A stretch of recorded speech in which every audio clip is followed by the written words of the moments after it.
নদীর ওপরে কয়েকটি গ্রামের মানুষদের বসবাস। গ্রামগুলোতে নেই কোনো বাজারঘাট এবং স্কুল কলেজ, বাজার সদাই, এমনকি ভালো শিক্ষা ব্যবস্থার জন্য তাদেরকে নদী পার হয়ে তবেই সদরে আসতে হয়। গ্রামের মধ্যে রাস্তাঘাট তেমনটা ভালো না হয় অসুস্থ রোগীদের নিয়ে গ্রামের মানুষদের পড়তে হয় চরম ভোগান্তিতে। তবুও তারা প্রতিনিয়ত এইভাবেই কষ্ট করেই চলাফেরা করে থাকে, কারণ এখানে নেই কোনো রাস্তাঘাট, নেই কোনো ভালো যাতায়াত ব্যবস্থা।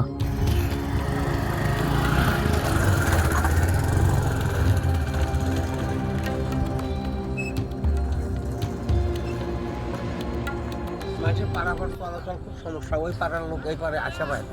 মনে করে যে একবারে ভেঙে পড়ছে, তো ভেঙে পড়াতে এটা মেম্বাররা হচ্ছে যে আমরা একটা ব্যবস্থা করে এটা ব্রিজের ব্যবস্থা করে মনে করে অনেকদিন ধরে খুঁড়ে থুইছে।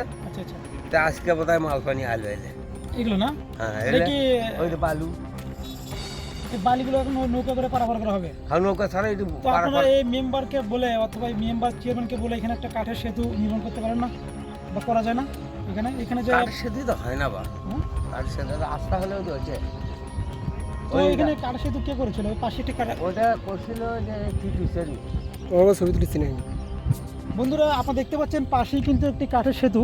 তো ওইটি মনে হয় আগে ছিল, রাস্তা আগে ছিল না, মানে ওই কিছুদিন ওটা করে মনে করো শেষ করছিল, এটি দেখে পার হয়ে গেছে। আচ্ছা। এমন ওইভাবেই আছে, কোনো পারাপার চলাচল কেউ করে। আপনার বাসা কোথায়? আমার বাসায় ঝাপুর। আপনাদের এখানে চিকিৎসা বা বাজারঘাট কোথা থেকে করেন আপনারা? বাজারে ঘোড়াঘাট বাজার যায়, বাগেরহাট। রাতে বিরাতে একজন অসুস্থ হলে এই নৌকাটি সারা এই যেভাবে দেখেছেন এইভাবে। এখন তো পানি নাই, বা যখন বন্যা হয় ওই ঘাটের থেকে আনে, ওই যে লোকটা আসছে ওই জায়গা। আচ্ছা। তখন মাঝি থাকে কারণ। তো এই গ্রামে হচ্ছে কত লোক বসবাস করে? আমরা এটি 200 ঘর আছি, আর মঙ্গলপুর রাস্তা 300 ঘর, ওই পাড়াটা 300, আমরা 200-250 200-250 ঘর। মানে এটা কি আপনারা এই নদীর এই প্রান্তে পড়ছেন নাকি? আমার চতুর্দিক দিয়ে নদী, হ্যাঁ, খালি এই চতরা মুখে গেলে নদী নাই, তা ওই পাশে করতা নদী, ওইটা করতা, ওই পাশে করতা নদী। খালি এই চতরা মুখে গেলে এটাতে নদী পাওয়া যায় না, তাও নদীর কিনারে যাও না। আচ্ছা। কত থেকে ভাঙ্গা, কত চাষাবাদ করেন? চাষাবাদ করি। কি চাষাবাদ করেন? ধান, ভুট্টে, বাগুন, আলু। নদী থেকে মাছ মারেন না? মাছ নাই তো মাছ নেই। না, মাছ আগে মারতেছিল, এখন মনে কর তোরে মারিয়ে না খাচ্ছিল।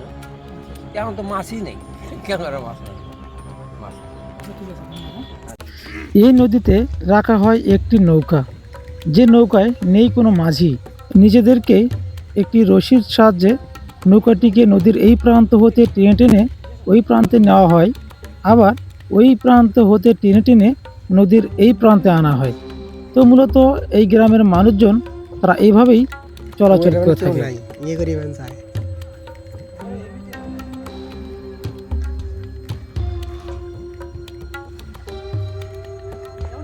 আমি নৌকাতে প্রথমবার ওঠার পরপরই বুঝতে পারছিলাম না যে নৌকাটিকে এই প্রান্ত হতে ওই প্রান্তে কিভাবে নিয়ে যাব।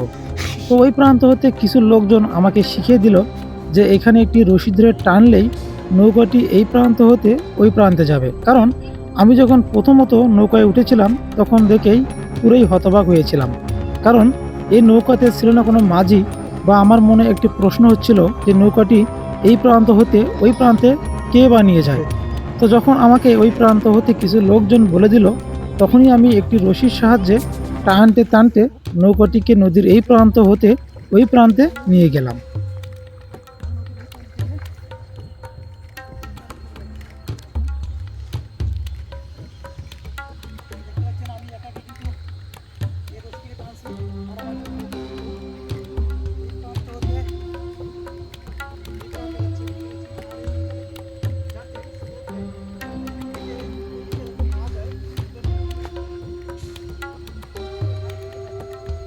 বন্ধুরা, আসলেই নদী এলাকার মানুষদের এরকম রূপ বৈচিত্র্য দেখে হয়তো আপনার মনে অনেকটাই প্রশান্তি জাগতে পারে, কিন্তু নদী কিংবা চর এলাকার মানুষদের এরকম প্রতিনিয়ত চলাচল করা আসলেই অনেকটাই কষ্টকর। প্রতিনিয়ত এরকম কষ্ট হলেও তাদেরকে চলাফেরা করতেই হয়, কারণ তাদের এখানে নেই কোনো ভালো যাতায়াত ব্যবস্থা, নেই কোনো ব্রিজ, নেই কোনো কালভার্ট। এই একটি নৌকার সাহায্যেই তাদের প্রতিনিয়ত নদীর ওই প্রান্ত হতে এই প্রান্তে, আবার এই প্রান্ত হতে ওই প্রান্তে চলাচল করতে হয়। এটাই তাদের জীবন, এটাই তাদেরকে মেনে নিতেই হয়। বন্ধুরা, এরকম আমাদের দেশের বিভিন্ন অঞ্চলে, বিভিন্ন জেলায় ছড়িয়ে ছিটে থাকা এরকম অবহেলিত, অবঞ্চিত মানুষের কষ্ট দেখার কেউ নেই।